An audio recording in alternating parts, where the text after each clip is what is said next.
What is going on tonight? What's going on tonight? What's going on tonight? Welcome everybody once again to the Big Time Show podcast that is being seen and heard live as we speak on Podbean, the original home of the podcast.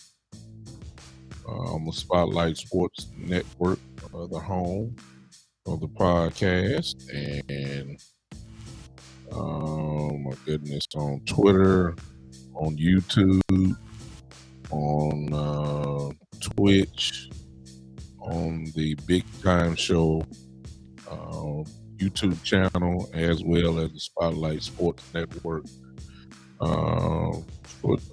YouTube channel as well. What is going on tonight? I hope that you would do me the favor of sharing, if you don't mind. And let's share this content about, of course, last night's game. And I'm quite sure before this little thing is over, I'm quite sure I have few haters that'll be in here in a while, because as we all know, by now the Cowboys lost. As we always like to say, win in spectacular fashion, and then when we lose, it's also in spectacular fashion.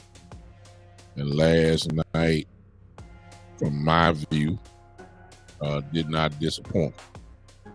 We lost, bottom line.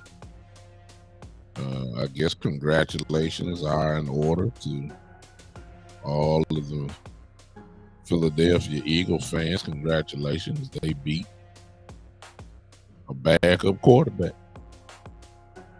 So let's get that out the way, real, And I know that kind of almost sounds shocking based off these last few weeks, but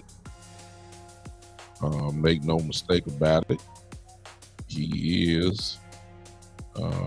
beat a backup quarterback last night, and the truth of the matter is they did it in grand fashion.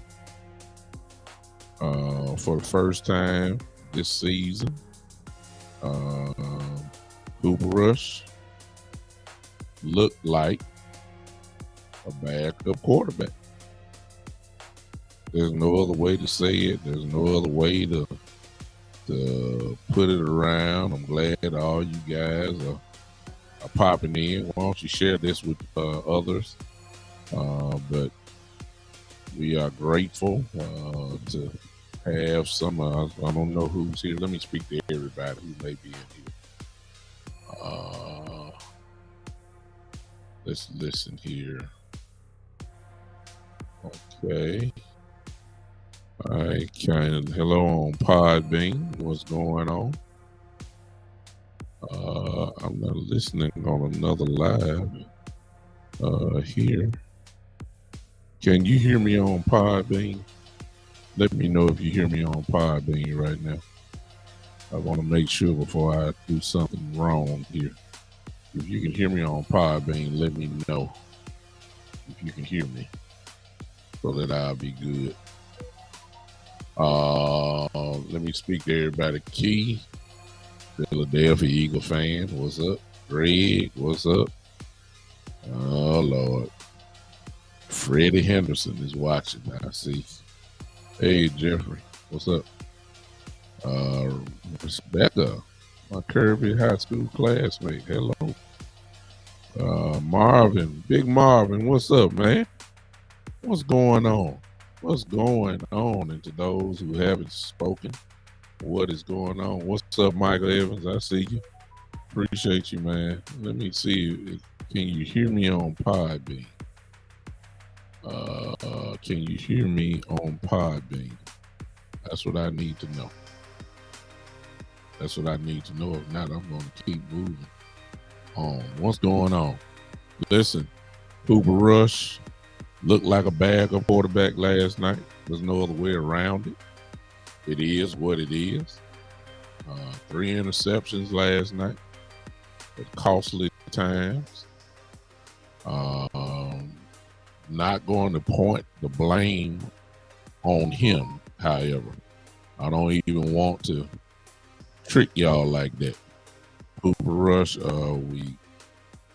we found out last night that Cinderella came home last night. The honeymoon came to a screeching halt last night. No doubt about it. It came to a screeching halt last night. Hey, Auntie, I see Caryon on here. Auntie, what's up? It's amazing how quick the narrative can change so fast. And now, the people that were swearing up and down that Cooper Rush should be the starter over Dak Prescott now understand what a lot of us were saying before.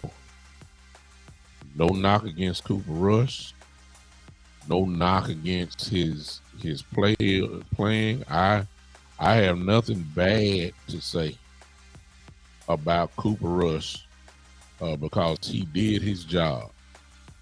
If you remember when Dak went down, everybody said, a lot of Cowboy fans said that it was all over.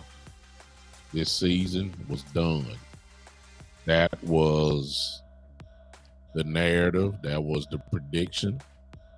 And because of our defense and because of the play, the solid play of Cooper Rush, that was not the case. We didn't lose a game until last night. And now, supposedly, Dak Prescott is on his way back. And he takes back over in good shape. Cooper Rush does have a lot to do with that. So I don't even want to make it seem like I'm coming down on Rush, because I'm not. I'm just going by last night. The problem with Cooper Rush is this. There's film out on him now. And when you have film out on you, teams kind of learn what you do, what you like, and they game plan against things that you like and make you do other things. And so he was thrown into coverage last night, few picks, a batted ball in there, threw into tight coverage, one pick. The other pick was straight to the guy, that Slay. Another pick was because he got hit. And he lost the ball. The ball flooded in the air and just goes down as another interception. But that was at the beginning. Kudos to Cooper Rush, because in the second half, he fought back. And I'll get into that in just a second. I'll get into that in just a second. He fought back. He was a big part of that. The rhythm came. The momentum changed. Cooper Rush was a big part of that. The defense was a big part of that. I give credit where credit is due. It could have gotten much uglier than what it was in the first half, but the Cowboys fought back, chopped the lead down to 3 points actually, and then Philly scored another touchdown, long drive. That pretty much was the game. So Philly did,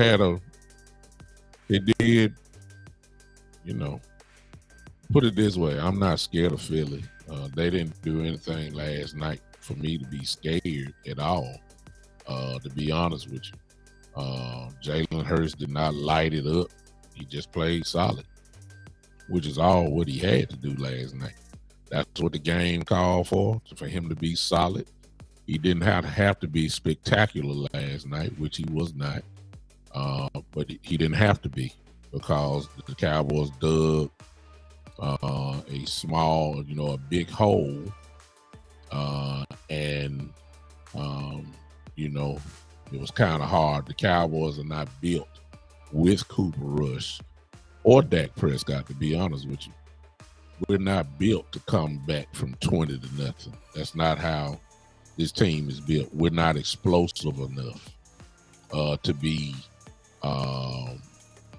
coming back from 20. We're a grinded out football team. Our job is try to keep the games close, play good defense, and then take over. We're not built to come back from shootouts.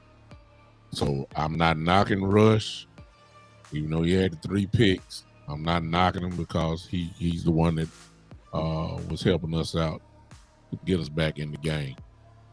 Not scared of Philly at all. They can be beat.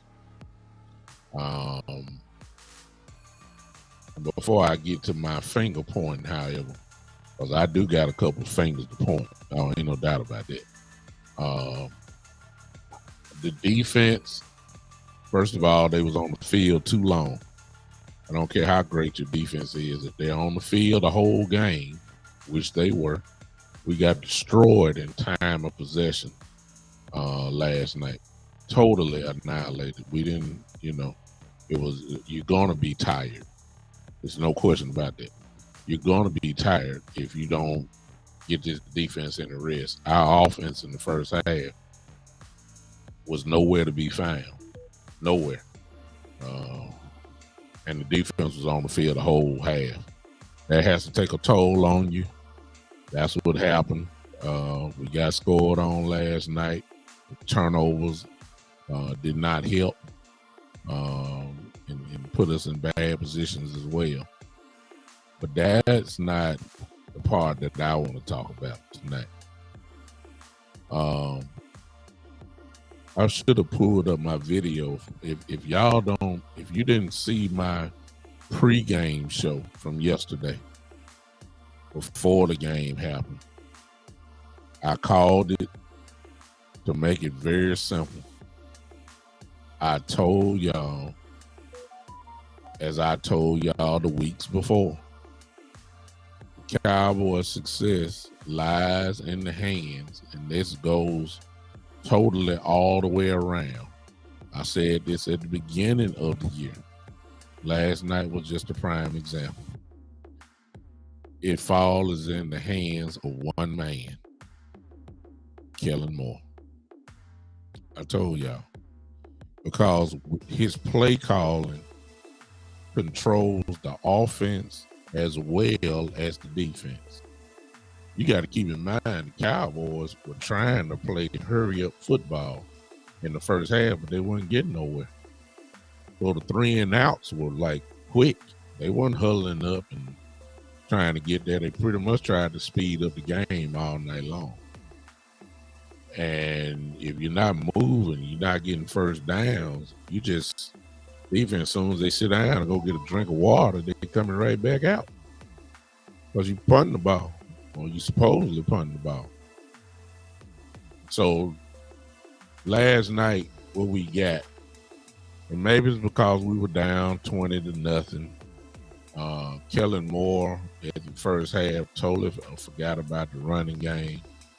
There were only 10 carries. 10 carries, I believe, combined. I believe, if I'm right, for running the football, which was our formula. I've always told y'all, and I'm not going to get hype about it because I've been telling y'all, I don't trust Kellen Moore, and he proved it again last night to me by not running the ball. He tried to turn Rush into somebody that he's not, and you paid the price for it. That was in the first half. The second half, you didn't really have a choice. So what he did in the second half, because I got to give him more credit, was that he began to run the ball. Okay? When he began to run the ball, things opened up.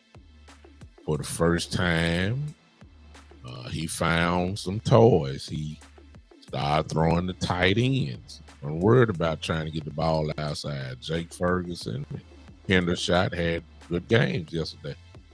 They finally started throwing it to the tight ends. Cooper Rush got in a nice rhythm. Lamb caught a couple of them, and he started cooking a little bit. So I got to give the same way I talked about him for messing up. I have to give him the same amount of credit for getting the stuff together. They made the adjustment. I give him credit for that. But we couldn't get over the hump.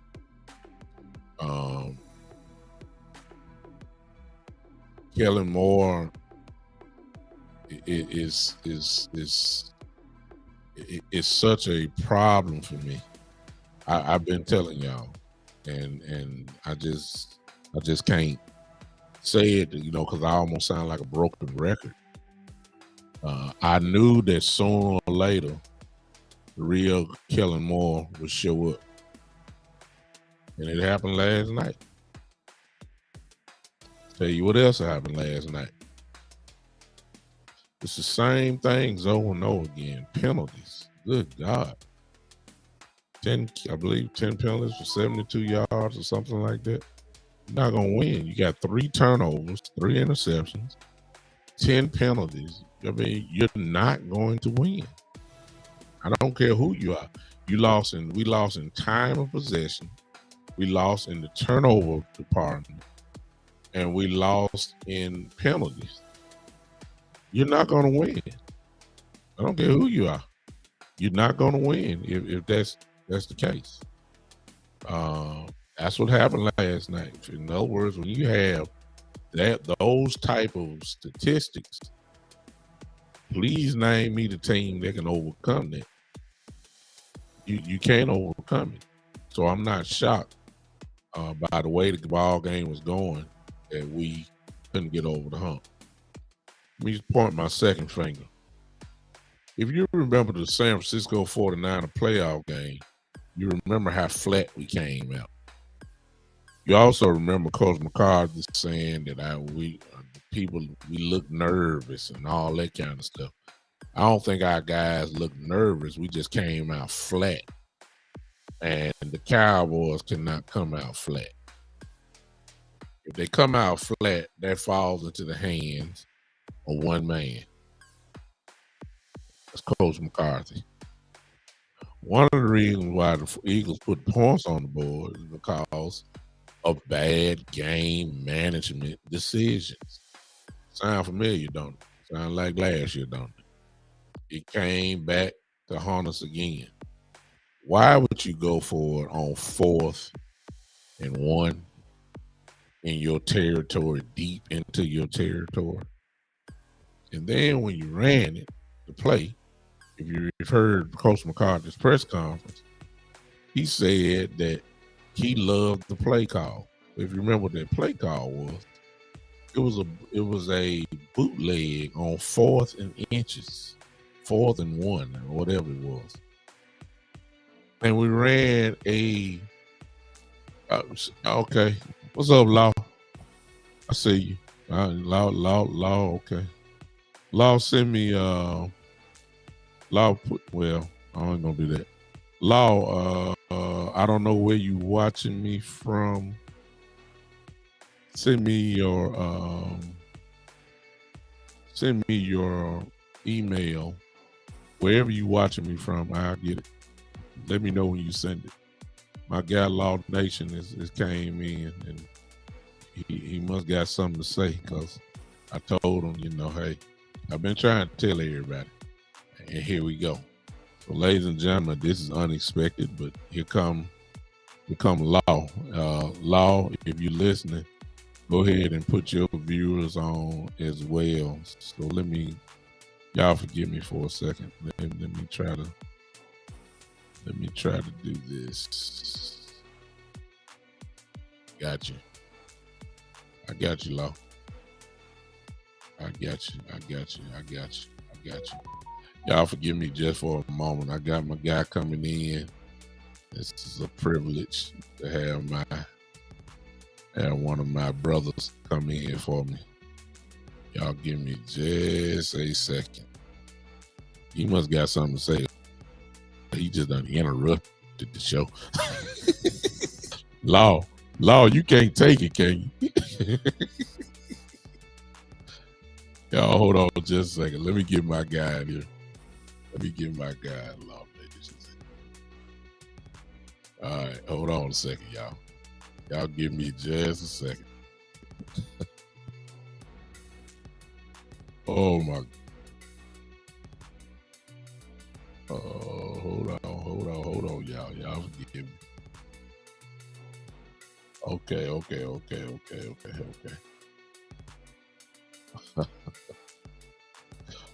Law, you to be doing this.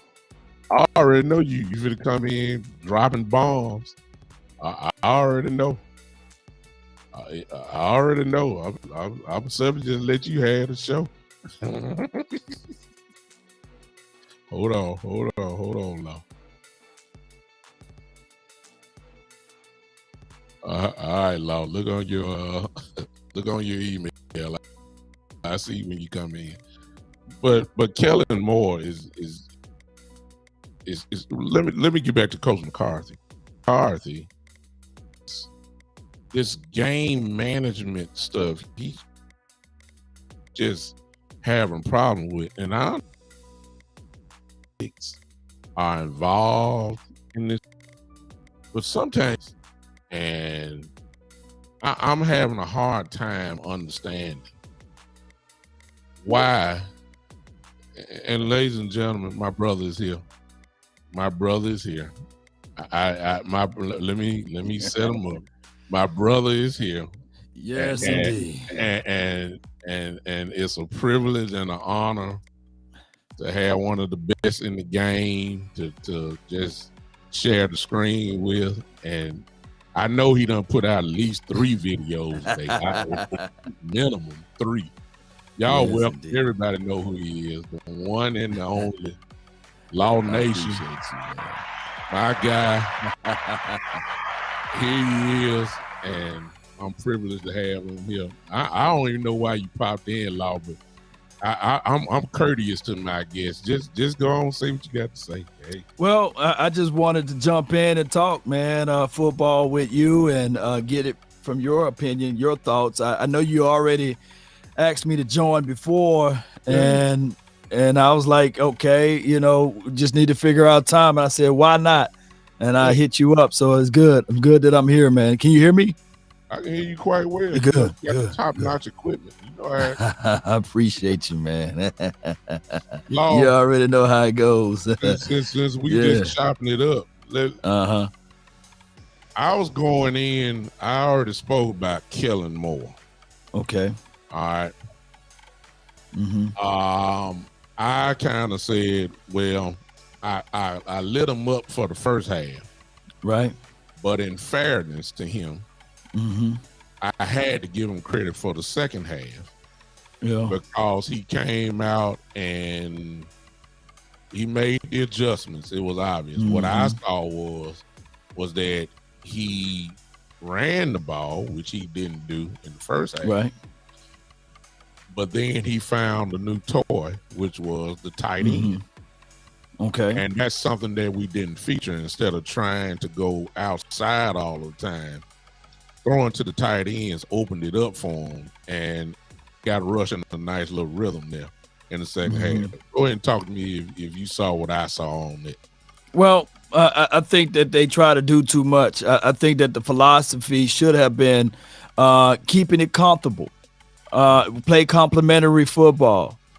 We don't need Cooper Rush throwing the ball 30 to 38 times a game. And at least at this point, we got the full picture of the Dallas Cowboys philosophy, not the inverse of the philosophy not working. Because before this game or before last game, they were saying that Cooper Rush was Joe Montana, the media. He was the second coming of Dan Marino. I was I like, heard. no, where do they see this from? Yeah, yeah, yeah. He's Man, back. Of course. his backup quarterback. Yeah, yeah, The complementary football, run to open up the pass. yeah, yeah, yeah, yeah. But I What can't make happened, this though? up. Yeah, Well, yeah, what happened? What happened is they started to say to themselves, we on this roll. We can win it our way. We don't need to win it the philosophy way. And they got hit across the head with it, in my opinion. yeah. So I've always said, just Kellen is going to show up. The real Kellen Moore. We got a small preview, in my view, and I'll talk about that a little bit later, of what's going to happen. So I think me and you kind of saw. We'll talk about the first half. Okay. I what I was saying, it looked like, if you heard Coach McCarthy's press conference, he was saying that we wanted to get into a tempo, right, and wanted to speed the game up. I thought that the adjustment should have been slow it down, because your offense ain't going nowhere, and my defense is out here for the entire first half, because we weren't doing absolutely nothing. And I was kind of upset that, hello, can y'all slow this game down? Don't y'all see what's going on? My defense getting tired. And talk to me if you kind of vibed off that in the first half. The first half, I look at it like, okay, Kellen Moore, what are you thinking? We opened up that series and that drive with these things in mind. On the first play, we went for first yard, we got 8 yards off of it. Yeah. And everything that we kind of talked about Kellen Moore, what he need to do, he did the inverse. Like, dog, how you gonna open up with a run?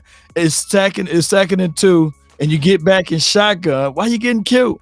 That should have been the possibilities there to actually sit back and say, all right, now it's time for me to showcase to the world that I'm matching physicality. I'm going to bring physicality to the table by running it again. But they went shotgun. And it was not like the offensive line weren't moving these guys. They were moving them. I mean, they were punching them guys. I don't understand that. Right. Talk to me about and that's where you jumped in on the chat. The bad game management. I was done when Coach McCarthy went forward on 4th and 1, and then had the nerve to say in the press conference that he was good with the call. It was 4th and 1, and you ran over. What a bootleg! I mean, good Lord of mercy! I mean, come on now, 4th and 1. They're moving the guys. You can you can move the guys. I like what you did, Law. There you go. Well, I'm in there. Yeah. Wrong one. I'm looking at you.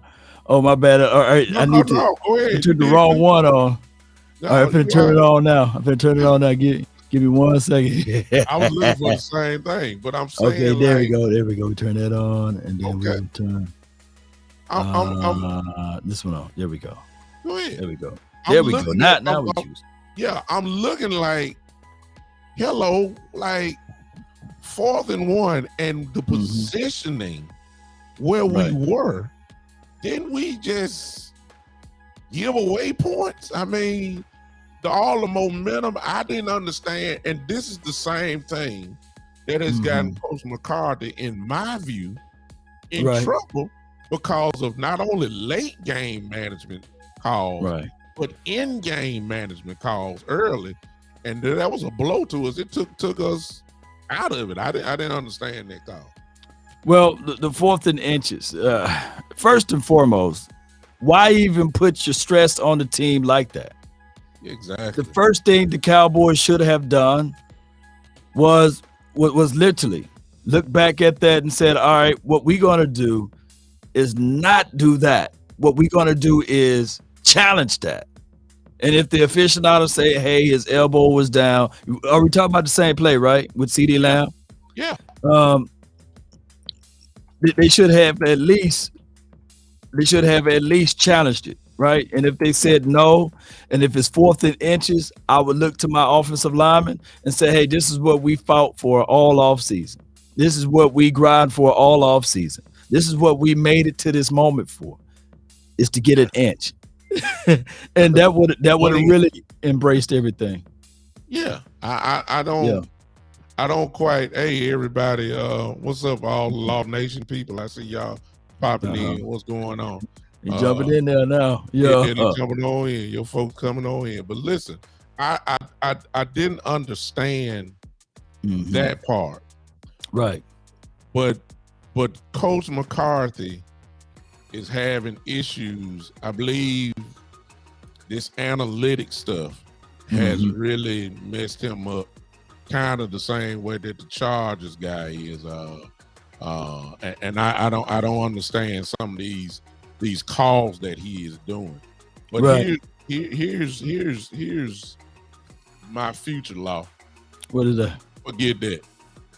I'm scared now because I got a feeling that last night was a preview of what's getting ready to come. I don't trust Kellen Moore.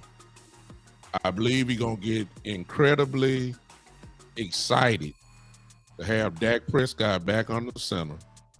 And we're getting ready to go back and do exactly what we're used to, which is throwing the football like crazy. And Kellen Moore is going to catch an amnesia pill.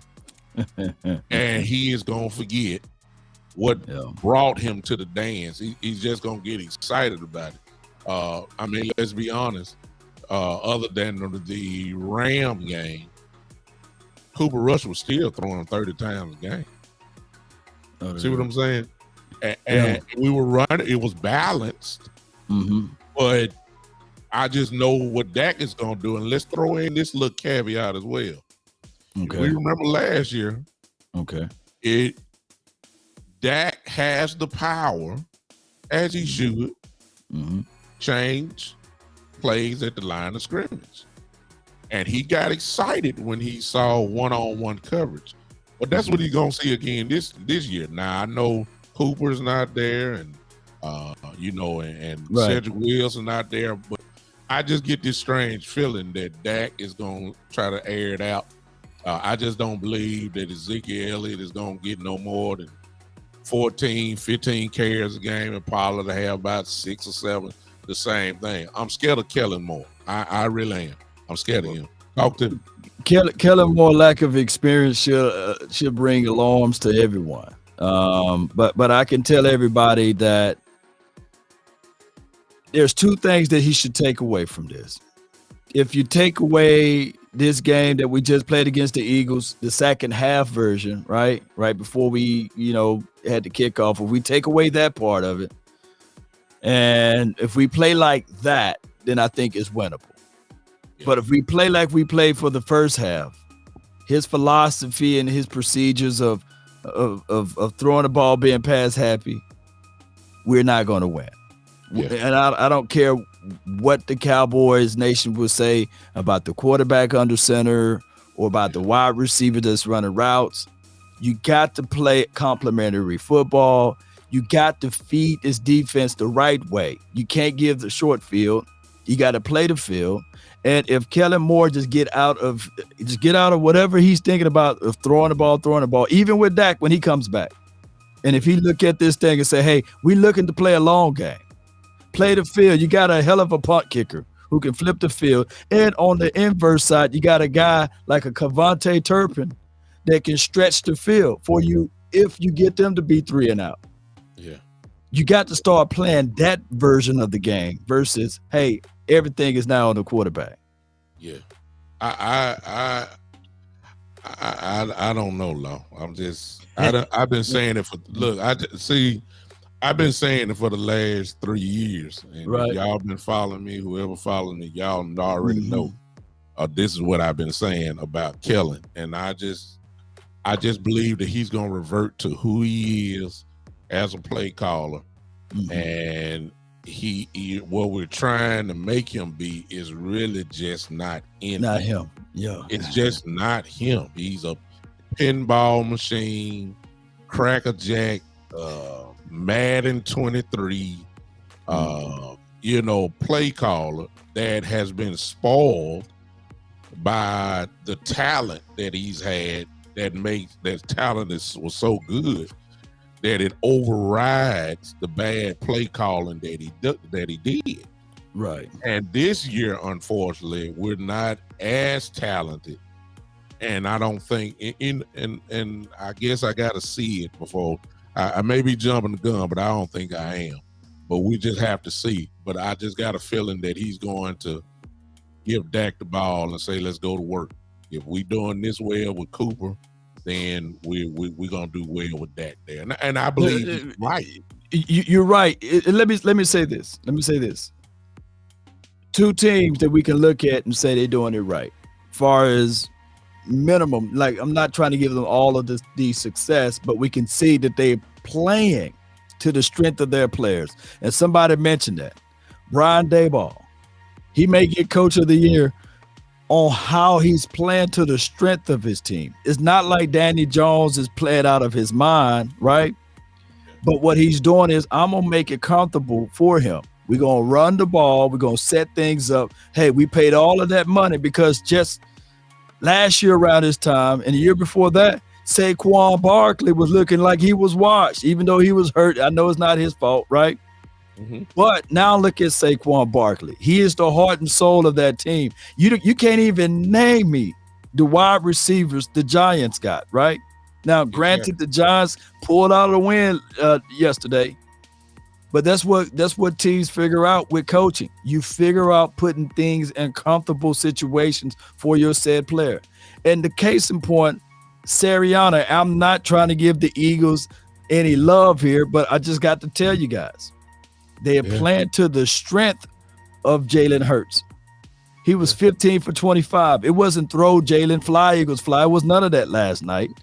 15 for 25, 155 yards. Nothing special. Just solid. 2 touchdowns, right? So when you look back at what they did, they said, okay, I'm not going to take weapons away from them. I'm going to add 2. Yeah. Going to add 2. A.J. Brown, they spent $100 million for him. They drafted Devontae Smith, right? A year back. And on top of that, Dallas Goedert, they making things comfortable for the young quarterback. Now, they're going to have a problem on their hand when he start asking for remunerations, Now, they're going to muddy the water a little bit, and it's still too soon to see what he's going to ask for. But I guarantee you it's going to be north of Kyler Murray. Oh, God, yes. You have to be here. You really don't have no choice. It's going to be crazy. But I believe that you just brought up a very key point. It's about making the guys comfortable. Yep. And that's what Kellen Moore did. Mm-hmm. And then he had an amnesia pill. He forgot about it last night. He caught back up in the second half, but by then we had dug such a hole. A big hole. And that is hard to come out of that kind of a hole. We're not built to come, back from 20 to nothing. That's not our way. We're a grinded out team that can pull it, can score a lot of points. Right. Cooper Rush can't. It's just not him. But I really believe that what we're getting ready to see is, and even though some will say it's trap games, I really believe that for those that are watching from Law's channels and then mine, listen to me. I'm not knocking Cooper Rush. Cooper Rush did an outstanding job for the time he was in. No doubt about it. No doubt. He kept the ship rolling. He did what he was supposed to do. But for all of you, and unfortunately, it's Cowboy fans. Yep. I really can't, and Law, since you done showed up, I'm trying to be a little diplomatic. I know you're ready to go in. But man, look, for all of you people that have disrespected Dak Prescott, you should be ashamed of yourself. Because I can't give a man that has only started, 6 games over a guy that is started seasons, plural, Right. Pro Bowls, winning, a lot of wins under his belt, Yeah. playoffs. I can't give that type of credit to a man that's only started 5 to 6 games. You just cannot disrespect Dak Prescott like this. And I'm seeing, hey, Coach Marv, I see you. Yeah, I see Coach. Coach Marv and coach is in the building. I just can't understand why we did that. But the same folks, Law, I'm quite sure you done watched it. The same folks that done said keep Rush as a starter, now all of a sudden are saying bring Dak back. Just that quick. You know what I'm saying? Because that teams have started to see a certain thing is called film. And now film is on Rush. Yeah. And if you notice, it started going down and down and down. Now they've caught up with him a little bit. Talk to me, Law, about that. Well, people are knee jerk, right? And I see how people, people will ride with you long as you're winning, right? I even the good man, he fed over 2,000 people, man, with fish and bread. You know what I'm saying? But when it was time to take them in, them 2,000 people like, you know what? I don't know, man. You know what I'm saying? It was only a few that was at the cross with him when he was getting nailed to the cross. And them 2,000 people could have came up there to pull him up off the cross, but they wasn't willing to do that. Now, when Dak Prescott was rolling, everybody was with him, right? Yeah. And Dak Prescott played 86 games. That's a lot of games, ladies and gentlemen. And what people were saying, that the 4 games and now the 5th game, but now it's 6 games collectively that Cooper Rush played. He's 5-1. They was willing to hedge their bet that Cooper Rush was better than Dak Prescott based upon the tangible evidence that they saw. But when I was trying to tell people the philosophy and the formula, if they stick to running the ball, make it one-on-one to the outside, it's a great proven system that you can win out of. Yeah. But they wanted style points. Style makes fights with Dak. And they were saying that, hey, he can't do this. He don't deserve Carson Wentz money. You guys remember that? He don't deserve to get paid like Jared Goff. They had every angle to take money out of the man hand. And they didn't want the Cowboys to make the money to pay the man or what have you. And then when he finally got his bag out of guilt, they paid Dak Prescott out of guilt. People fail to realize that. Because what they seen in 2020, they were seeing like, oh, if you put defense behind this dude, maybe, just maybe, he would beat somebody, right? Yeah. They only guilted paying him. And that's sad on the Jones administration and the Jones family to do that, right? Yeah. And then when they paid the man, this is what they said, big time. We gave you the money. We gave you $40 million. Now give us the Super Bowl because we gave you what you wanted. Yeah. It don't work that way. Just because I give you money doesn't mean that now your production level should increase. Actually, Dak Prescott, this is back pay from 2016. You had a cheap contract on him in 17 and 18, right? You had the man for dog cheap. Yeah, I can't make this stuff up. It just seems as if though Cowboy fans, they buy into what the Jones family is saying, and then they start echoing, hey man, we paid you $40 million. You're supposed to generate us the Super Bowl now because we giving you the money. I don't care who you got in the backfield. We giving you the money now. Yeah, let's add to that, Law. You gave him $40 million, and then you took away his number 1 receiver. You took it away like, hey, give me the Super Bowl, but we want you to win it by committee. Right. I mean, come on now. You took away his number. You took away Cedric Wilson.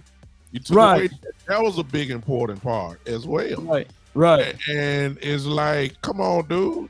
You You balanced out. I just don't understand that.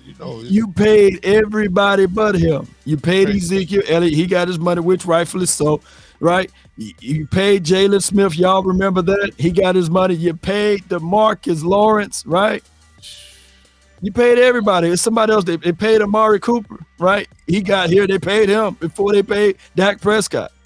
I think the logical reason would have been, hey, but I get it. 2019, they used that as the measuring stick. Yeah. And they said, hey, you didn't win when it counted. You went 8-8, and you're an 8-8 quarterback. Keep in mind, the dude before that time frame, we went 13-3 year one, 9-7 year two, right? Right, Yeah. and then year three, if I'm correct, 10-6. 10-6. Yeah. And then year 4, 8-8. I'm going off the top of my head. I could be wrong. Yeah.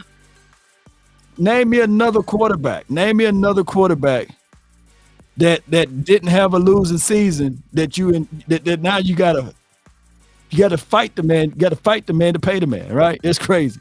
Crazy when you had no options. Oh yeah, and they paid Lyle Collins. I forgot about that. Y'all name all of the people. Y'all. It's unbelievable. Right. It's unbelievable. I don't understand the logic. Let's move real quick, Law, because you dropping bombs as usual. And I'm trying to as you a guest here, I'm just trying to let you have the flow on this. It's your world, man. Talk about the defense now. And the glaring, obvious thing that we can't do. We've been camouflaged by jumping up, or the defense is so good, pass rushing, but we got to destroy it on the run again. Yeah. And that's saying, and we take teams out of the game, right? And so we can pin our ears back and go after the quarterback, but we're having struggles against the run, and this is the way it's been for the last 5-6 years probably. So this is before Dan Quinn, and that's what Philly did last night. They were very strong on running the ball. They were committed to running the ball. They were effective in running the ball. And the sad part for us was that we had beef up front. Bohanna played, Gallimore played, Olsen played, Tristan Hill played, and we still could not stop the run up the middle. I understand that the Eagles have this RPO system going and all that kind of stuff, and they played Michael Parsons, but we were getting ran up the gut a whole lot. Right. And that's the only part that I saw on defense. Other than they played Michael Parsons like a chess piece. They didn't block him, but he had to make quick decisions, and Hurts is good enough, obviously, in the RPO game that he can make those adjustments. But we can't stop the run, Law. What's the problem? Let me see if I can share something right quick. Let me see if I can build this plane while it's in the air. Hold on, bam. Okay, here we go. Okay, I got you. Come on. I got you. Let me see. Okay, so we got PFF grades on defensive linemen, right? And I see Christopher Jones, 93.2, and Aaron Donald, 91.3, DJ Reader, 91, Dexter Law, shout out to the Laws, 90.3, Jeffrey Simmons, 90, Derek Brown, 89.9. I don't see, these are top 6 guys in the interior, inside. I don't see a Cowboys name there, right? And at some point, the Cowboys got to figure this out. They got to understand that you can't just get blood out of what's that saying? Blood out of a turnip. You can't get it. Yeah, at some point you gotta pay the price. Now I love what Neville Gallimore is doing. I love what my guy Big Bo when he was in there. I love what he's doing, but will it be at a level similar to these boys, right? And I think that right now, Derek Brown is out there if you put in a trade offer, if you put in some resources to acquire him. I don't know who the 7th, the 8th, and the 9th guy, but I just wanted to share this particular excerpt with everyone. You can take it off now, but I just wanted to share that. I think that stopping the run starts up front. And I think that if the Cowboys ever wanted to address that issue, they're gonna have to dig deep and spend a little tissue for it. I hate to rhyme like that, but that's just how it goes, baby. I love it. Yo, So I think Coach Marv just I thought I saw what he put down. He said that we weren't, man, I think they had 39 attempts for 150 some odd yards, all that kind of stuff. I think what it was that made it just look bad, to be honest with you, was we couldn't make the stop when we needed last night. That's for the first time we just couldn't. That long drive when we cut it to 3. We had several attempts on third down. I think we had 3 third down conversions that we just couldn't stop on that night. And it could have been that them guys were just tired. Right. They had been on the field for God knows how long time. But one thing I'll tell you, if we play the field, I get it. Jalen Hurts did 2 long drives for a score. But the odds, maybe the third time or the fourth time, maybe he don't get that, right? So when it was 4th and inches, I don't say we should punt there, but I think that we should have made some proper throws and proper reads to help out this defense. I think that the early turnovers, takeaways hurt us. And another thing for this defense, I'm trying to be politician law, political law. I'm trying to be the bipartisan law. I'm trying to be all of those laws. But, man, I think Ray Charles, out of his grave, who's blind and dead, can see that it's time to move on from Leighton Vander Esch. I said that he was solid. People pull out all type of butter knives. They still stabbing me. Law, why you keep saying that Leighton Vander Esch is solid, man? He can't bust through a wet paper bag, man. He can't make decisions. He can't commit. He can't go hook the flat. He don't have any speed, Law. Stop talking about it. Stop being an apologist for Leighton Vander Esch. But somebody got to look at this tape and look at Leighton Vander Esch and number 42. I'm not leaving him off the hook because his feet was looking like they were made out of cement blocks, and he's slow to the point. I need linebackers that can rally, chase, hit, and remove the opposition. Make them think twice. Who hit me? Which one of y'all hit me? I need those type of linebackers. We just don't have that. Yeah, we don't have outside of Parsons. Not yeah. We don't have the killers. Let me ask you this strategically.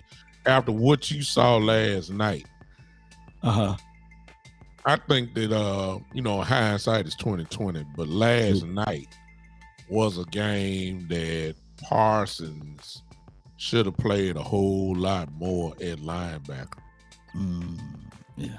The only reason why I'm saying that is because if he would have, whoever would have been at the end, you got Parsons would have cleaned that up. You know what I'm saying? Either way it goes, I don't think that him being, they didn't block him. And what they forced him to do is make a split-second decision against a quarterback who knows how to do an RPO. And the wrong decision kind of crossing him up a little bit. If he'd have been in linebacker last night, some of that stuff would have got shut down. If that's just my view. We didn't have too many. Well, we had a few chances where we can come after him, but I think he would have been a little bit. He should have been standing up a little bit more linebacker. I don't know if you really tape out yet, Law, but talk to me about that. It's out now. It's out now. I'm gonna spend some night tonight. I'm gonna break that down. But I'm gonna tell you this. You got me thinking. All right. You got me really thinking. I had to put my conspiracy hat on. Mm-hmm. If you put Parsons at Mike, right? Mm-hmm. I think that it would have balanced out things a little bit better. Yeah. They was using Parsons' aggressions against him. Mm-hmm. Brilliant game plan, by the way. Brilliant. And this is not flawed by Parsons because he's trying to play political football too, right? Yeah. He's trying not to put the big hit on Hurts, right? Mm-hmm. And he's wedging between 11 and Hurts when they did that RPO action. Mm-hmm. And to the life of me, who in the world supposed to be watching number 11 on the offensive side. You Yeah. know, I like why they got to be on Parsons? They He's played it supposed to have perfectly. hooked the flag, but of course, but he shouldn't be guarding the wide receiver. How's the wide receiver washed up and flushed? I mean, how's the actual DB is flushed out of that play? You know, that touchdown. Yeah. I can't wait to when I see the all 22 on that. I'm sitting here like, come on, that shouldn't have been all on his plate. Yeah, I agree. And Coach Coach Marr brought up a great point. It was tackling yesterday. But I really, now that we look at it, and once I kind of peep it out as well, I'm just going off the top of my head, is that Michael Parsons is a guy, not saying he can't think by no means. We just don't need him thinking. We need him attacking. And if you have to make him think with this type of quarterback, we ain't gonna have this next week with Goff or whoever. I mean, we're not gonna have that. But it's just rare when we have that guy like a Hurts or Lamar Jackson per se, and even a Josh Allen who does this stuff. These are the type of quarterbacks that sometimes Michael Parsons needs to line up as a linebacker. That's what I would do. I don't want him I thought it was just because I thought it was highly disrespectful when I saw them not blocking him. And I'm saying, wait a minute now. If it's anybody you supposed to block on this team, you got to put a hat on Michael Parsons. Yeah. But they didn't. And then I started figuring it out. I said, oh, okay. I see what you're doing. I see what you're doing. And actually, it was a brilliant game plan. I got to give Coach credit. And we got to add into this 10 missed tackles. Bingo. Let me repeat, 10 missed tackles. It could be more when I go back and look at everything with my eyes. I know that was the stat line that was brought up. And speaking of tackles, no way, big time, that Hooker should be your leading tackler. Horrible. He's the last line of defense. Horrible. Where my linebackers at? Horrible. And I'm I maybe you know more than I know, Law. Because see, I know you spend time at camp, and I know you know probably a little bit more than I do. But we were so hype about Mr. Cox. Yeah. Starting out at the beginning of the year. And his speed and he can tackle and all that. And I'm trying to figure out why he can't get no run on this field. And I'm trying to. Last night would have been his athleticism was needed. Let me put it that way. Oh my God. I don't know if it's because of respect to Barr, because it's I don't know if it's out of respect for Barr. And of course they're trying to get their money out of LVE.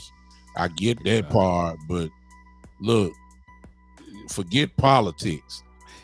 Please put some people in that are hungry, number one. Right. Gonna deliver a blow like you was talking about, Law. And I just don't understand why he's just limited so far to special teams. I don't know. Maybe you can help me out on that. I don't know. It's tongue in cheek when I hear. I trust Dan Quinn, but it can't be his decision. There's no way a football guy that knows football, that understands football, can flat out tell me, Devin Harper, you're a healthy stretch. We're gonna insert LVE. There's no look. I promise y'all, man. I'm not crying over here. I'm not complaining. I'm just explaining. Harper is a guy that's reckless abandonment. No, he is calculated. He will come down and fill. He got quick speed. He's a 4.4 guy. He's fast. That's Devin Harper, right? That's number 50 for those who don't know. Yeah. He can go sideline to sideline. He's that dude, right?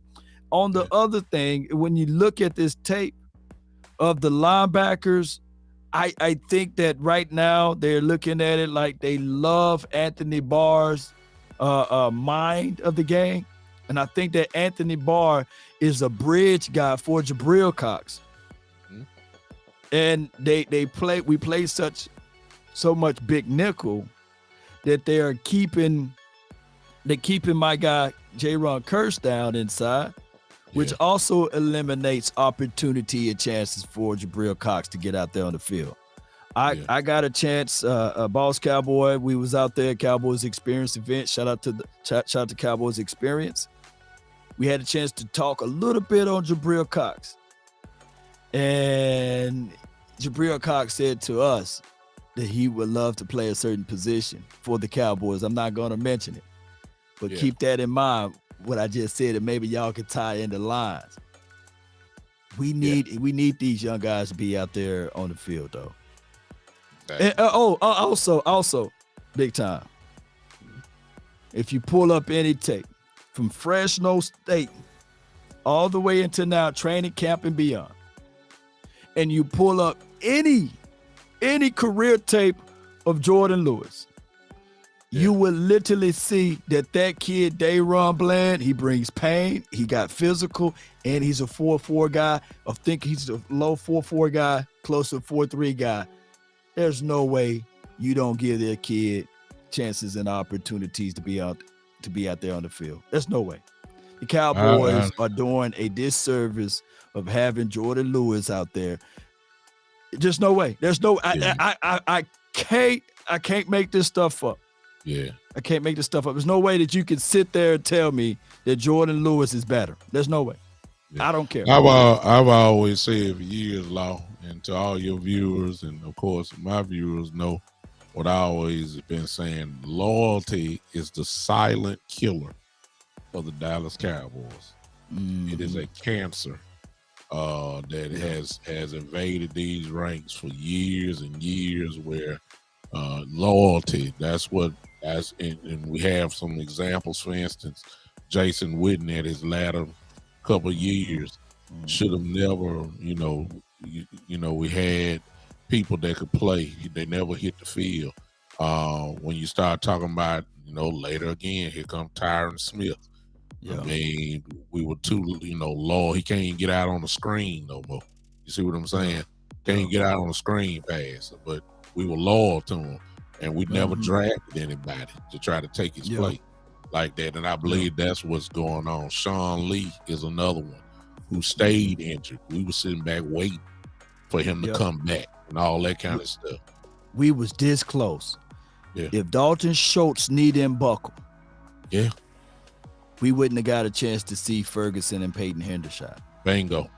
And now that you see them, that's that close. Yeah. The question is, you know what I'm saying? I don't think it should be in the question. The Ferguson is good. I'm not knocking Dalton. That's one of Dak's guys, but it's obvious these kids can play. So it is what it is. Which leads to this, Law, and I ain't gonna keep you long because I don't know what else you got to do. Are y'all coming on tonight? No. We go live on Tuesday tomorrow. Nights. The final word. Yeah, the final word. Well, let me ask you this, since this is my final. I ain't talking about Philly no more. I just said they beat a backup quarterback. You know what I'm saying? Yeah. They beat a backup quarterback who looked like one last night, and God bless them. They should have won. I mean, when you get 3 interceptions, and you win in time of possession, and you got some bad play calling. You're supposed to win, so they did it. Yep. Now the captain is coming back. Number one, do you think he should? Well, go ahead. He's medically cleared. Medically, you know how they come out, they make sure they put he's medically cleared to practice Wednesday. Like what the world he was doing all last week, throwing the ball and everything. So I get it. We want to play the con game. And he said that they may have a closed practice Wednesday. I get it, right? So Dak Prescott, he'll go through a ramp up stage Wednesday, Thursday, Friday. The determination of the decision will be on the table whether or not he will start against the Lions. If Dak Prescott is healthy, then he needs to be out there on the field. I get what people are saying. We needed the rush mania to die down a little bit, and that is exactly what happened. last night, the rush mania died down just a little bit. I hate that it happened in Cinderella that came fashion, home. it turned into a pumpkin, right? Yeah, But Cinderella came home last night. it came home, and it'll be Dak Prescott's show. But what I want the Cowboys to focus on, regardless of who the quarterback is, how we played last night is not the winning formula. Bingo. Let me ask you this. When you say healthy, and I think this is going to be one of the $1 million questions, let's define healthy from your view. What do you consider healthy? We already know he's not 100%. We know that. Right. I mean, there's nothing wrong with the thumb. If you guys saw the game before it started, we just didn't know the extent of the surgery.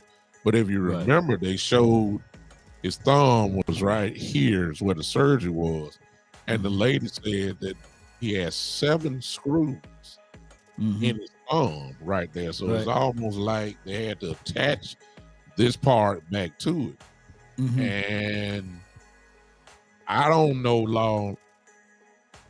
I know he's not 100% healthy. There's no way.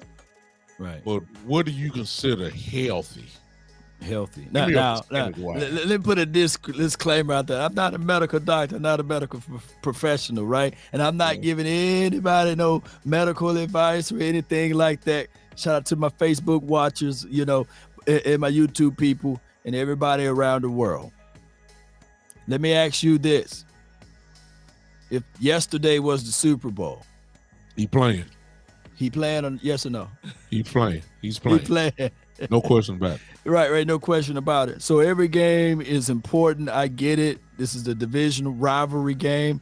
The Eagles red hot with their defense, number 6 defense in the NFL, maybe now all the way down to number 2 or number 1 defense after last night. But the offensive line stood tall and they held up. Not one sack was allowed last night, right? And if they had the philosophy with the mindset of running the ball, shoot. I mean, it would be a no-brainer. I've seen him fling the ball around. So my ideal of a player being healthy, I think midway through the season, nobody's healthy. Everybody's dealing with something. Everybody dealing with nicks and knacks somewhere around their body at this point. So I think that the Cowboys, talking about medically cleared, meaning that everything shapes out, that he should be able to take impact or hit on said thumb. Yeah. The crazy thing about it, big time, is this right here. I may not be a medical professional. I may not be a medical doctor, but I ain't no fool. Yeah. Ain't no way what he did last night, his body didn't rejuvenate and healed enough for him to be ready on Wednesday. You see what I'm saying? It's like what, 4 hours, 6 hours in between last night game until he was able to see whatever doctor he saw. So it's not enough time for it to be completely dogged. That doctor probably already cleared him last Thursday. You see what I'm saying? They can sell it to the general public. They can sell it to the people that can look at this and say, all right, but he didn't heal that much overnight. You know what I'm saying? Yeah. So he was healthy to play. He was clear. That's what's crazy. He was clear. He was literally clear last night, but they gonna announce that he's now cleared to play Wednesday. It's crazy. You're trying to insult folks' intelligence. Yeah, he's ready to go. Insult my intelligence. Come on, man. He's ready to go. I don't get it. And then let's add the caveat also in Law that even if he's not right, let's just be honest. They will shoot him in a certain area. Yeah. Make sure he don't feel nothing. You understand? let's be honest. That will happen. I'm from Mississippi, so old folks would tell the ladies either you're pregnant or you're not. You can't be a little bit pregnant. He's halfway pregnant. No, she's halfway pregnant. No. Either you're pregnant or you're not. And grandma tell him, baby, you kind of heavy. You pregnant. I had a dream last night. Saw some fishes. You pregnant. Yeah. So based off that, what it's kind of hard to gauge, as I said before, Kellen Moore. But what are you expecting from Dak against Detroit? All right.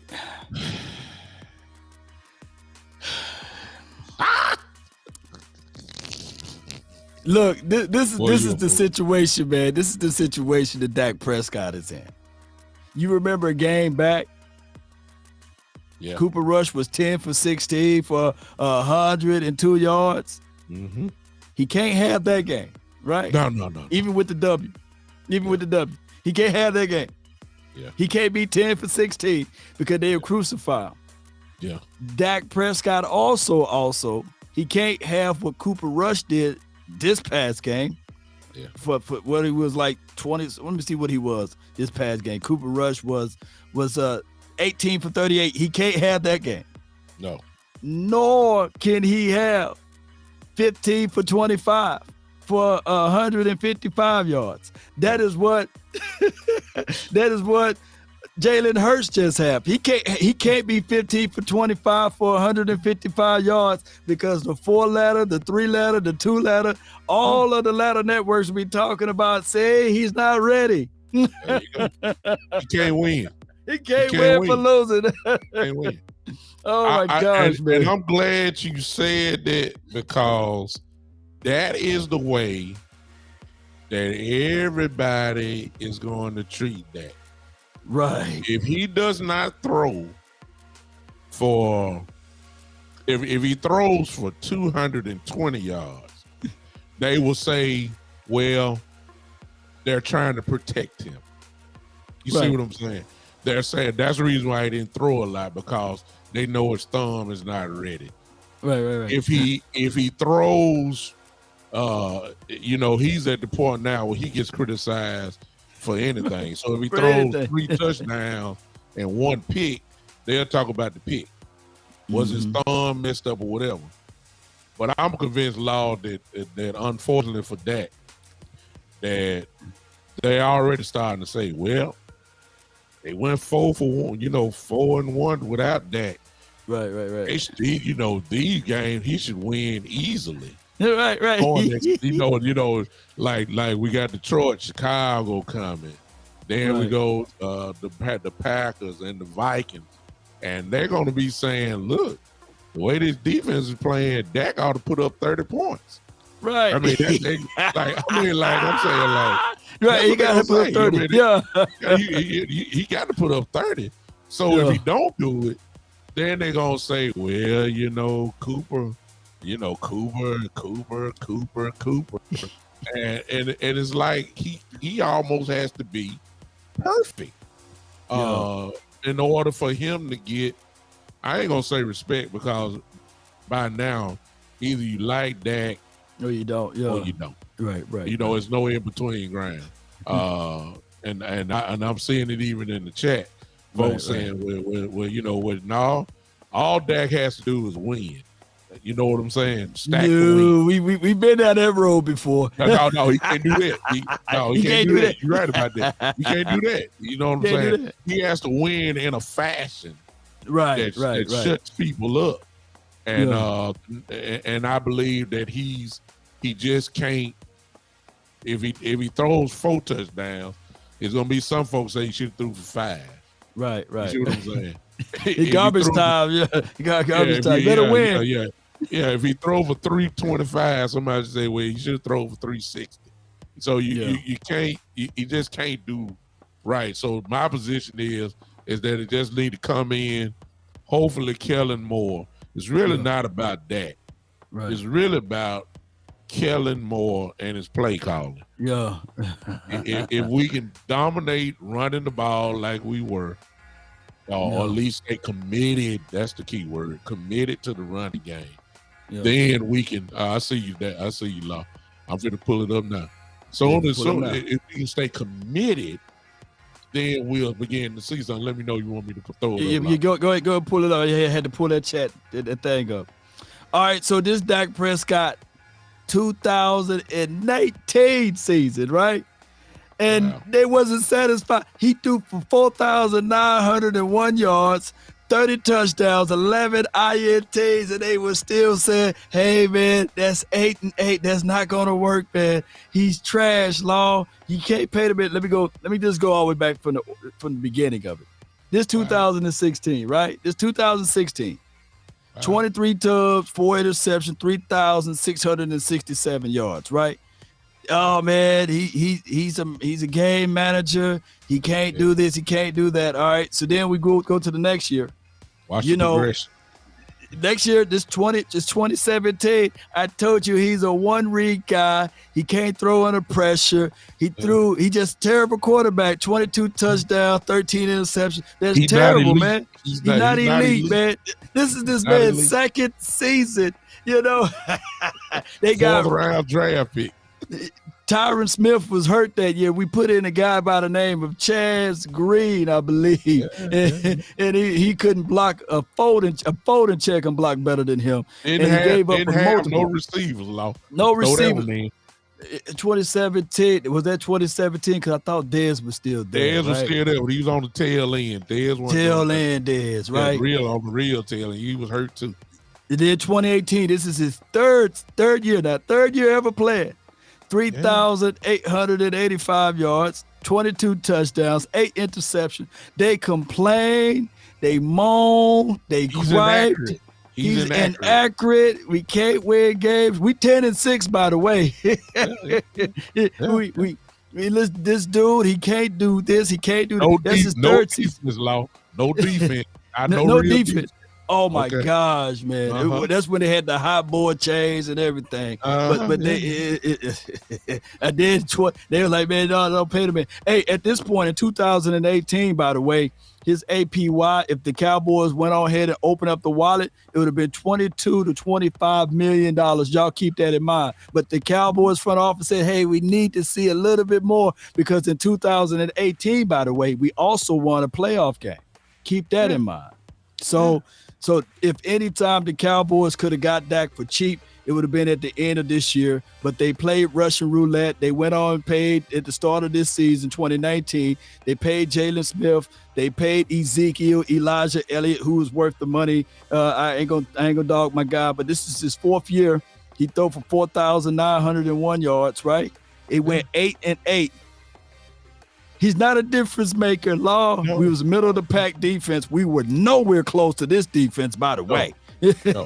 Not even the same ballpark. Right. And then that was the year we had the monsoon game. The Philadelphia Eagles, they kicked our butt too. Dak Prescott was coming off of a shoulder injury or a shoulder situation. And we had a wide receiver to drop 5 balls in that game. A drive that got us all the way down into the red zone, money zone, green zone. And we put the ball in the belly of Tony Pollard. He played basketball with the football. But a lot of people failed to realize that game in that series. Yeah. Ezekiel Elliott, he tapped out and they put Tony in and he fumbled off of that snap while we was in the red zone. But that's the story of another day. All right. So 2020 comes around. He have a spoonful of games. He get hurt. This is his first losing season, because I think he finished the season 1-3. Yeah.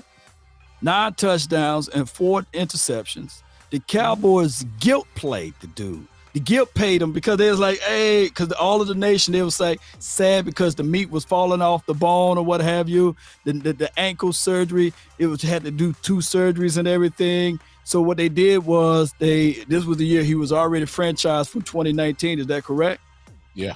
It franchise tagged him. And they put the exclusive franchise tag because my memory is good now. My memory served me correct. This year, 2020, before this season kicked off, the Colts was saying that they will be willing to give up a first-round draft pick plus pay the man $35 million if the Cowboys wasn't going to do that. And the Cowboys said, you know what? We're going to go ahead and franchise tag you and put the non-exclusive so you can't even the exclusive franchise tag so nobody can't even offer to do anything else. So at the start of this season, 2021, last year, this dude threw for 4,449 yards, 37 touchdowns, Cowboys record, by the way, to 10 interceptions. And y'all still say that, dude, this dude is trash. He can't read the defense. He can't read. That's what they said. They still say Oh my gosh, man. he They said inaccurate. this dude can't read. He can't read. So now we 2020, 2022. That was his first game. Yeah. One interception is terrible. It's terrible. And now they want to base these two games. The San Francisco 49ers game, which he was horrible in. I would tell you guys that. That was his first playoff game that he was terrible in as far as numbers. And they basing off the Buccaneers game. That's all you got. That's who he is right here. I can't make this stuff up. You see that comment? You see that comment right there, Law, that I put up there? No. But I ain't gonna do that because see, we like our content on Facebook, and if we start talking about that, then y'all, somebody's gonna report us and all that kind of stuff. So I leave that alone. You understand? Yeah. You see that comment there? Let me take you down there. I don't know if you see it there. Yeah, I see it. You saw what he said. The real reason why I don't like that. I'll let y'all figure that out. I ain't gonna say it. You know, understand? But he's coming back, y'all. So and we need him. Right. We do. Let's be realistic. And we need him. We're a better football team with him. Yeah. And Cooper Rush leading us. And there's not a knock against Rush. It's just that we got a Pro Bowl quarterback that without a doubt is a top 10, whatever you want to say, top 12, whatever you want to say. He's one of the upper tier quarterbacks in the league. Right. We're better with him, and I'll take my chances with him rather than going through another week with Rush. Like that, because I know what's going to happen. Right. With that, some of this stuff that a lot of defense were doing will not do because they do respect that. You see what I'm saying? You can't blitz them all the time. You might do Rush like that. You can't do Dak like that. And what I want to see is I want to see the quarters defense being reintroduced, right? Whereas they dropped 6 and 7 DBs, they stopped doing that. They gave Cooper a little too high looks, right, on certain downs this past game, but they didn't stay in that. They kind of loaded the box and said, "Hey man, it's 1-on-1 to the outside, beat us, beat us," and he couldn't do that on a consistent level. Dak, I want you guys to go back. They stopped playing Dak like that in 2018. They stopped playing him like that in 2018 with the single high safety, load the box, blitzing him and all of that. No. And 19 and as well as 2020 and the pieces of that in 2021, they always drop people in coverage. So the basis of what I think Law and I are on the same page. To be honest with y'all, Nation, we ought to be excited about our leader coming back, our quarterback coming back, because I really believe that we will be better with him going. Now, that don't mean equivalent to 35 points a game. Nobody ain't saying that. But what I'm saying, the way this defense plays, you put Dak Prescott in there. If you can give me somewhat of the same plan before last night, let me put it that way, with Kellen Moore, if you give me the same commitment to the running game, you put Dak Prescott back in, I believe we're going to win a whole lot of football games. That's just my thoughts exactly. Coach Marv said this before. The Eagles themselves, they took the page out of the Cowboys playbook. And did just that. Shout out to Coach Marv. There you go right there. He said, the Big Show, if we don't give Dak the Troy Aikman plan, he would never reach true greatness. Yeah. I mean, the plan was right there. The Eagles just did that. 25 throwing attempts, right? 2 touchdowns, but they ran the ball. Somebody put down how many times the Eagles ran the ball. I believe it was 39, Law. I believe it was 39. 39 times, see? I believe it was. It speaks for itself. Speak for itself.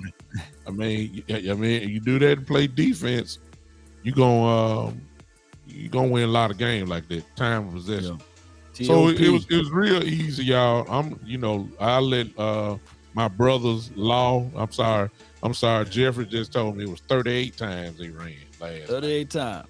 I mean, come on now. That's a lot of runs. I'm gonna let my guys Law and OC and Boss and Big Game, let those guys give y'all the final word on tomorrow as they wrap up this game. But as for me and my show, because they beat a backup quarterback. I'm done with it. I'm on my way to Detroit because I'm on my way to Detroit, and it's gonna be what it's gonna be. I believe that we're gonna be a whole lot better. I think the Cowboys gonna be a house of fire coming up Sunday. I believe the Detroit Lions are in trouble. No question, and we ain't looking towards Chicago. I don't want to hear about no trap game. These guys gonna be ready to play on Sunday. I guarantee that, because they're hearing the narrative, they're hearing all this trash talk, and I believe they're gonna be ready to get back out there and go to work. So I say the Detroit Lions are in trouble Sunday. I think we're gonna beat them in convincing fashion. I don't care what the line is. I just think they're gonna be so juiced up to play. And then the return of Dak coming in, that's gonna be a big motivation too. So I'm expecting us to rip a knothole in Detroit easily. I'm looking forward to that, and I think that we have to somewhat be excited about that. I know the Cooper Rush is over. The rush hour it should be over. Cinderella has come home. We the penalties is we're just gonna have to live with it, y'all. There was some bad obvious penalties. The pre-snap penalties, Fowler jumping outside, 10 of quarterback sneak. Go ahead, Law. I'm sorry. Yeah, 10 penalties, man. That's too much. You can't win. On the nose guard, we lining up outside. The holding penalties came to bite us again. Shout out to Tyler Smith. He's learning on the fly. He went against Graham last night. That pass that Cooper ball got flooded in the air. That's because Graham got to him. Tyler couldn't hold it. Couldn't block him on that play. Couldn't anchor in, all the way. Get it, he just wrapped around him and nailed him, and that cost the play. So he's learning on the fly. Previous to that, he was playing pretty good. He just got caught on that one gigantic play that could look like it was going to be a touchdown, without a doubt. But these are things that just we're learning on the fly. I believe we're going to get better and better and better.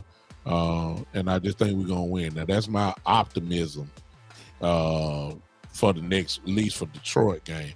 I'm interested to see what Kellen Moore is going to do when Dak comes back. Is his eyes going to light up like a Christmas tree and say, oh, boy, we throwing 45 times? Or is he going to go ahead and do what he's been doing? Feature Ezekiel and Tony Pollard. Man, they need to feature the run game and complement this thing, complement the defense. Defense needs some rest, man. Defense can't do it all, and we play that way. We'll win this game against the Detroit, but it's not a guaranteed victory, man. You gotta, you still gotta play football and sound. You gotta, like Coach Marv said, you got to be better on the sideline, right? You got to also be better with your decision makings on going for it. Play to your strength of your team. Sometimes playing the field, it seems it's a cheap way out, but kicking a punt kick, flipping the field the other way, thousands of things can happen. A muff punt, can bounce in your favor. The dude can be running and then he fumbles the ball, right? And they got to drive 70, 80 yards down the field versus giving them a short field for 40-yard drives. There are more plays in the playbook on on the short end of the field versus the long end of the field. Make it a Yeah. long night against Detroit. Let's play precise. Let's play some football.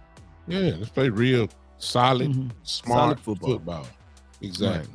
Which obviously we're capable of because we've seen it. We've seen it. We've seen it already this season. So all we do is get right back to it. We got a little out of character last night. Time to get back into character. It's not hard to figure out. Run the football. It's really that simple. Listen, in the words of that, let me fix myself up. Let me fix myself up. Yeah. West Coast. Yeah. West Coast. Run that ball. Run that ball. This is what you got to do. Run the ball. This team has to do that without a doubt. And Law, I appreciate you while you styling and profiling like Rick Flair. Law to crunk it up. Listen, for those from Law Nation, hey, I don't know, some of y'all may know me, some of you may not. I'm big time. It's not hard to figure out. All you have to do is the Big Time Show. All you have to do is follow me on Facebook. You see it there on the ticker there going for you. That's all you have to do is Big Time, the Big Time Show. Follow me on Facebook. Follow me on Twitter, as you can see there. Go subscribe to my YouTube page if you don't mind. I would appreciate that so much. All of you guys, of course, y'all know I'm with right now one of the best in the game, no doubt about it. One of the best in the whole industry, respected by a whole lot of people. And anytime you get a guy like this to come on your show is an honor and a privilege. And I appreciate Law for popping in on your brother and jumping in on the show. And I told you guys, I've been telling y'all that I was going to get him eventually. I didn't know it was going to be today, but he came on in for me, and I appreciate him, and we're going to try to get him back on my show where we could chop it up again. This was no format. This was right. You jump right on in chopping it up. This was just chopping it up, and I appreciate all you guys for popping in on that. And of course, one of these days I'm gonna get not one of the days. Y'all know Boss has been on my show a couple of times as well, and we're gonna get we're gonna try to do some type of Justice League show. Let's do it. I'll jump on in. Wes has been on my show and everybody else. I'm gonna try to get it one day. We're gonna put all this together and have some real fun. Coach Marv is in the chat. Gonna get him in here as well. But I listen, Law, I appreciate you, brother, so much for even just popping in. You have an open invite anytime you choose, Doc. Anytime you choose, I don't mind, man. Well, keep that link open for me, man. So whenever I see you live, I might, if I got time, I'm saying, hey, send me that link. I'll jump right on in.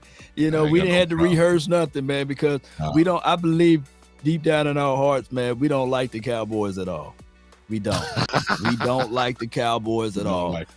We love them. We love the Cowboys, y'all. And we go back and rewind, watch tape, go over everything that the players do.